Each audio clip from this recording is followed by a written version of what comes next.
Secara etimologis, kata manajemen berasal dari bahasa Inggris, yakni manajemen, yang dikembangkan dari kata to manage, yang artinya mengatur atau mengelola.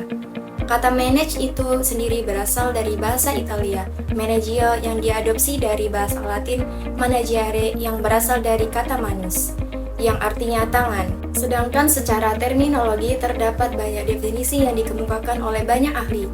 Manajemen menurut GRTRI adalah sebuah proses yang khas yang terdiri dari tindakan-tindakan perencanaan, pengorganisasian, penggerakan, dan pengendalian yang dilakukan oleh mencapai sasaran-sasaran yang telah ditetapkan melalui pemanfaatan sumber daya manusia dan sumber-sumber lainnya. Media elektronik adalah media yang menggunakan elektronik atau energi elektromekanik bagi pengguna akhir untuk mengakses kontennya.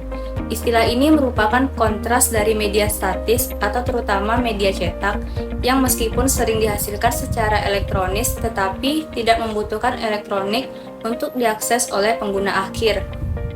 Sumber media elektronik yang familiar bagi pengguna umum antara lain adalah rekaman video, rekaman audio, presentasi multimedia, dan konten daring. Media elektronik dapat berbentuk analog maupun digital, walaupun pada umumnya berbentuk digital. Jenis-jenis media elektronik ada televisi, radio, internet, smartphone, dan tablet. Pengertian manajemen media elektronik. Manajemen media elektronik dapat diartikan sebagai proses pengelolaan dan pengaturan media yang beroperasi secara elektronik, termasuk televisi, radio, dan platform media online.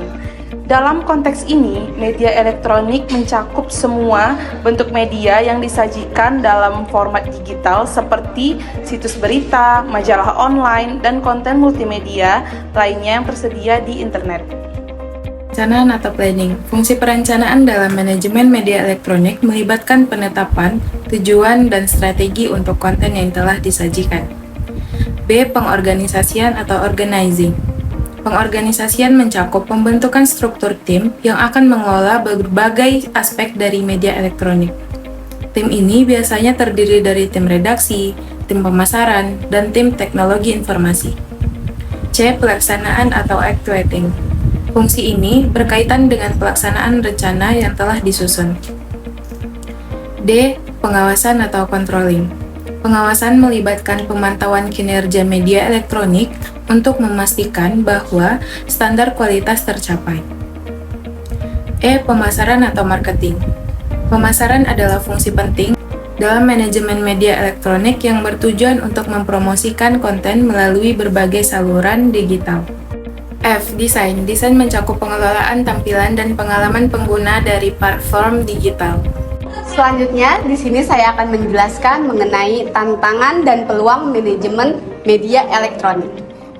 Tantangan yang pertama yaitu ada kecepatan informasi. Media harus beradaptasi dengan kecepatan arus informasi yang terus meningkat, sehingga berita dapat disampaikan secara real time. Yang kedua, kekuatan konten. Meskipun fakta pada kecepatan penting untuk tetap menjaga akurasi informasi agar tidak menimbulkan misinformasi. Selanjutnya ada peluang. Jangkauan yang lebih luas, media dapat menjangkau audiens secara global dengan biaya yang lebih efisien. Lalu, interaksi yang lebih mendalam. Media dapat membangun hubungan yang lebih personal dengan audiens melalui berbagai fitur interaktif.